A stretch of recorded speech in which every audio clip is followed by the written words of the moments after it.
ሰበር መረጃ ነው። የዓለም ዋንጫው ድምቀት ብራዚል ከሞሮኮ ዛሬ ምሽት ይገናኛሉ። ሰኔ 6 ቀን 2018 ዓ.ም። ጤና ይስጥልኝ ክቡራንና ክቡራት አድማጮቻችን፣ ዛሬ አንድ ተጠባቂና ወሳኝ ጨዋታዎች ይኖራሉ። ከዛ በፊት የዓለም ዋንጫ ከጀመረ ዛሬ 3ኛ ቀኑን ይዟል። በየቀኑ ሁለት ጨዋታዎች ይተካሉ። ዛሬ የብራዚልና የሞሮኮ ጨዋታ 7ኛው ጨዋታ ነው። ከነዚህም ጨዋታዎች ውስጥ መካከል ቦስኒያ ከካናዳ አቻውታ ሌሎቹ አሸንፏል። ላይክ እነ ሳውዝ ኮሪያ እነ ሜክሲኮ አሸንፈው ዛሬው ጨዋታ ላይ ደርሰናል ማለት ነው። ስለ ዛሬው ጨዋታ እንግዲህ የተወሰነ መረጋጋችሁ ሰዓት ነው። ቤቱን ፎሎ፣ ቪዲዮ ላይክ፣ ሼር በማድረግ ጀምሩት። በምድብ ሀ ወይንም ግሩፕ ሲ ማለት ነው የሚገኙ ታላላቅ የዓለም እግር ኳስ ሀያሎች ማለት ነው ብራዚልና ሞሮኮ ዛሬ ሌሊት 7 ሰዓት ላይ ፊት ለፊት ይፋጠጣሉ። ጨዋታው በኒው ጀርሲ በሚገኘው በታዋቂው ሜታላይፍ ስታዲየም ይካሄዳል። በመሆኑ የዚህን ታላላቅ ጨዋታዎች የማሸነፍ ግምት ስታቲክስ ምን ይላል? እስኪ ስታቲክሱን እንየው። የብራዚል የማሸነፍ እድል 57.7 ከመቶ፣ የሞሮኮ 18.8 በመቶ፣ ጨዋታው በአቻ ውጤት የመጠናቀቅ እድሉ ስታቲክሱ ሲሰራ 23.5 በመቶ ነው ያለው። መረጃ እንደሚያሳየው ብራዚል በታሪክና በስብስቧ ጠንካራዋ ከፍተኛ ግምት አግኝታለች። ነገር ግን ጨዋታው ለብራዚል ቀላል ሊሆን አይችልም። ምክንያቱም ሞሮኮ የ2022 የዓለም ዋንጫ የግማሽ ፍጻሜም ተፋላሚና የወቅቱ የአፍሪካ ሻምፒዮን ነበረች። ቡድኑ በአሽራፍ ሀኪምና በኢብራሂም ዲያዝ የሚመራ እጅግ ጠንካራ ስብስብ ይይዛል። ለማስታወስ ያክል በ2023 በነበራቸው የመጨረሻ የወዳጅነት ጨዋታ ሞሮኮ ብራዚልን 2-1 በማሸነፍ የቅርብ ጊዜ ትውስታ ነው። ስታቲክሱ ብራዚልን ቢያስቀድምም የኳስ ክብነትና የሞሮኮ አስደናቂ የአሁን ስብስብና ጥንካሬ ጨዋታውን ይበልጥ አጓጊ አድርጓል። እናንተስ በዚህ የስታቲክስ መረጃ ትስማማላችሁ ወይ? የእናንተስ ግምት ምን ይመስላል? ሞሮኮ ወይንስ ብራዚል? ሐሳብ አስተያየታችሁን ኮሜንት ሴክሽን ላይ አጋሩ። የመረጃው ምንጭ የ26 የፊፋ ዓለም ዋንጫ ስታቲክስ። ሰበር መረጃ ነው። ዶናልድ ትራምፕ በዋይት ሃውስ በተደረገው ስብሰባ ላይ ሲያንቀላፉ መታየታቸውን መረጃዎች ይወጡ ይገኛሉ። ሙሉ መረጃ ያደርሳችሁ ቤቱን ፎሎ፣ ቪዲዮ ላይክ፣ ሼር በማድረግ ጀምሩት። የአሜሪካው ፕሬዝዳንት ዶናልድ ትራምፕ በስብሰባዎች ላይ ማንቀላፋታቸውን ተከትሎ አዳዲስ ቅጽል ስሞች እየተሰጧቸው መሆኑ ተገለጸ። ሰኔ 6 2018 ዓ.ም።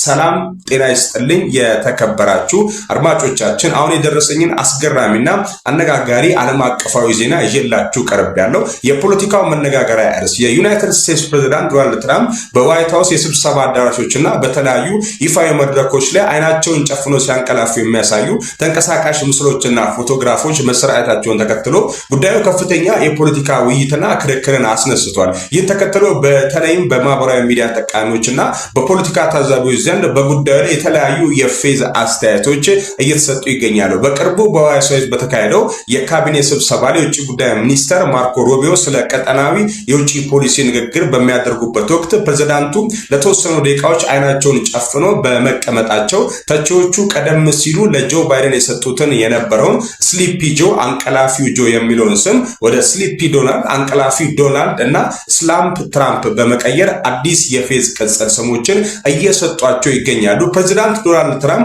በጉዳዩ ላይ በሰጡት ምላሽ በስብሰባዎች ላይ በፍጹም እንዳልተኙ ይልቁንም አይናቸውን እያሳረፍኩ ነው በማለት የቀረበባቸውን ክስ ሙሉ በሙሉ አስተባብሏል። ጤንነታቸውን ፍጹም በጥሩ ሁኔታ ላይ እንደሚገኝና ብርቱ መሆናቸውንም በድፍረት ገልጿል።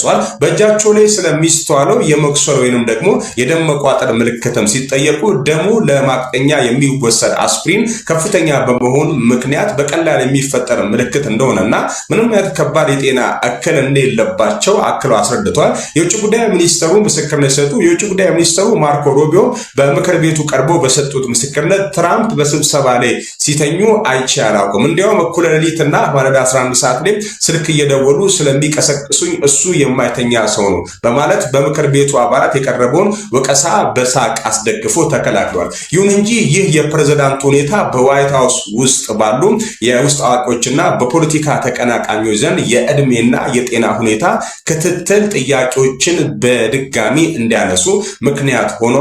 የዜናው ምንጭ ዴይሊ ሜል። እናንተስ እንዴት አያችሁት? በስብሰባ መሃል መተኛት አግባብ ነው ወይ? በሀገራችን በሚደረጉ ስብሰባዎች ላይ ብዙ የሚተኙ ሰዎችን አላየንም ወይ? ምንድነው ምክንያቱ? ሐሳብ አስተያየታችሁን እንድትሰጡ ፈልጋለሁ። ሰበር መረጃ ነው። የ2026 ዓለም ዋንጫ በጣም አስደንጋጭ ነገር ይዞ መጥቷል። የእንግሊዝ ብሔራዊ ቡድን ማለት ነው በዓለም ዋንጫው ላይ የዘረፋ ሰለባ ሆነ።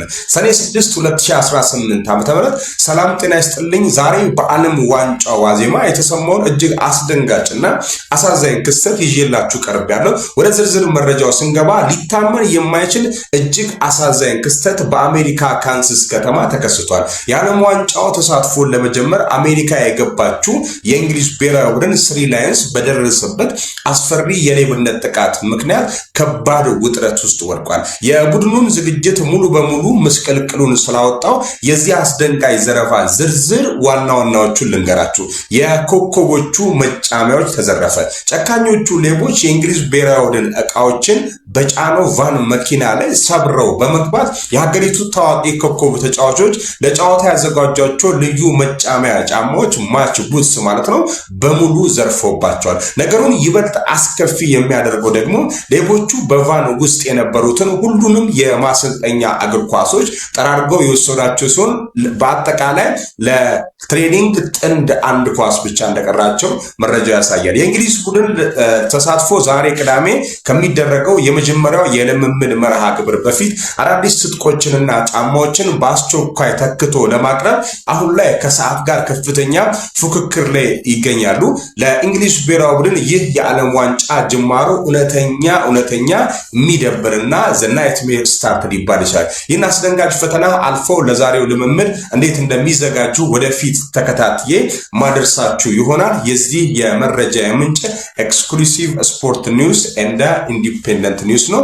እንግላንድ ቲም በዚህ ላይ ይህንን ጫና ይዞ ይወጣል የሚለውን አብረን እናያለን። የዘንድሮው የዓለም ዋንጫ ብዙ ነገሮችን ይዞ እየመጣ ነው። እስኪ ብቻ የሰላም ያርገው ነው የምንለው። በድሮን ጥቃት የተጀመረ ነው በኢራን በኩል። ኤኒዌይ እናወራለን። እስኪ ይህን ቪዲዮ ተመልከቱት።